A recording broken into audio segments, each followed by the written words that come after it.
Hello,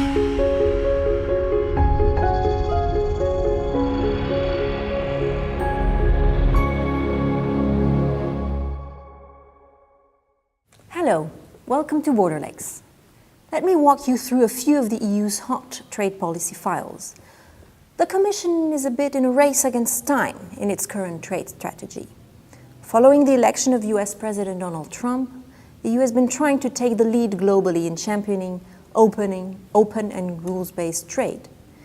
The EU has also filled the gap left by the failure of big-ticket negotiations with the United States, such as TTIP and TISA, by redirecting negotiation energy to new trade agreements. The EU geared up its free trade talks with Japan and with the South American bloc Mercosur, as well as with Mexico. With Japan, the Commission is working to finalize the trade agreement it concluded in principle last July. Now the parties are working continuously on putting the finishing touches to that agreement.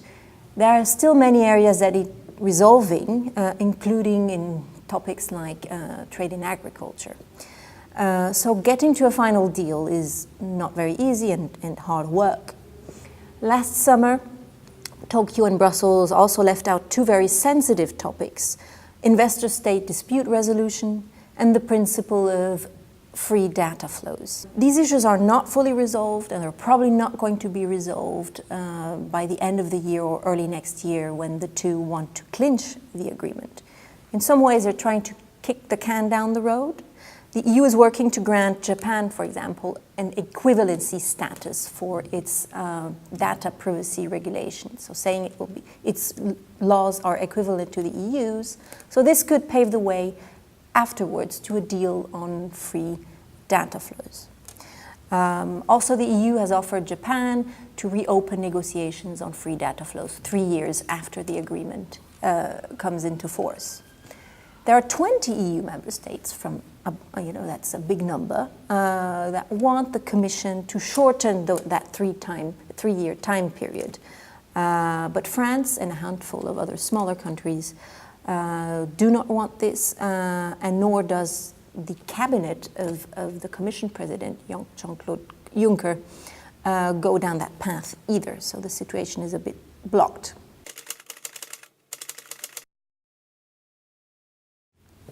The Commission has been accelerating negotiations with Mercosur, I already mentioned that, and with Mexico.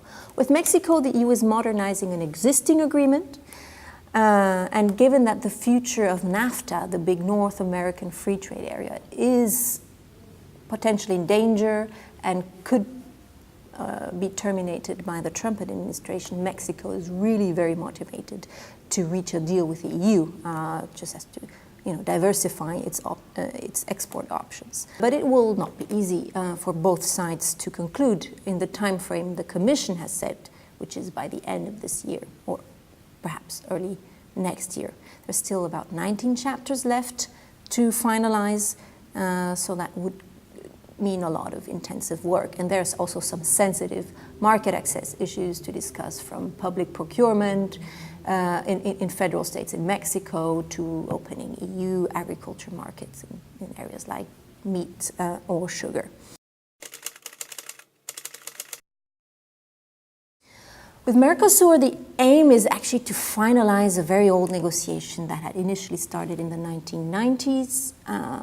The ambitions are high, but not as high as in more modern trade agreements, such as with Japan.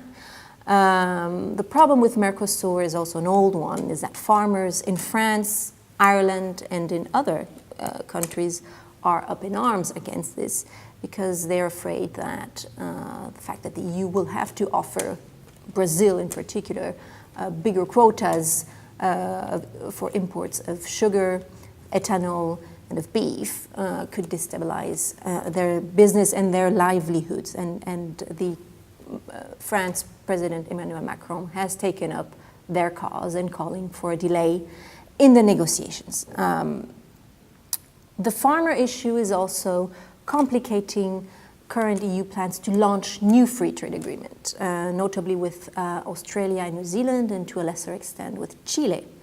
The Commission is waiting for the Member States to give it a formal negotiating mandate to start the talks, but the farm community constituency in the EU is afraid that the cumulated effect of opening beef, sugar markets to Mercosur, to Mexico, to Australia, to New Zealand, these are all agriculture export powerhouses. So they're afraid that accumulating this could really be destructive for their own livelihoods. On top of that, there's Brexit. The EU has started the process of, with Britain, of separating their commitments in the World Trade Organization as Britain prepares to leave the EU.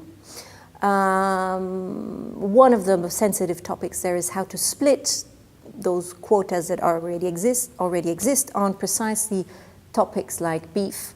So that could lead to a little bit of a dispute with the exporters in the WTO, to potential new concessions to these exporters, whilst having free trade negotiations on the side. So farmers are saying stop. So we will see how the politics of this works out, but definitely for the EU, free trade is not yet a done deal. We cover all these topics daily on borderlex.eu. Do visit our website regularly, and don't hesitate to take a free trial of EU Traded Sites, our premium service where you get all the intelligence, the analysis, and the news on all things trade in Europe. Thank you very much.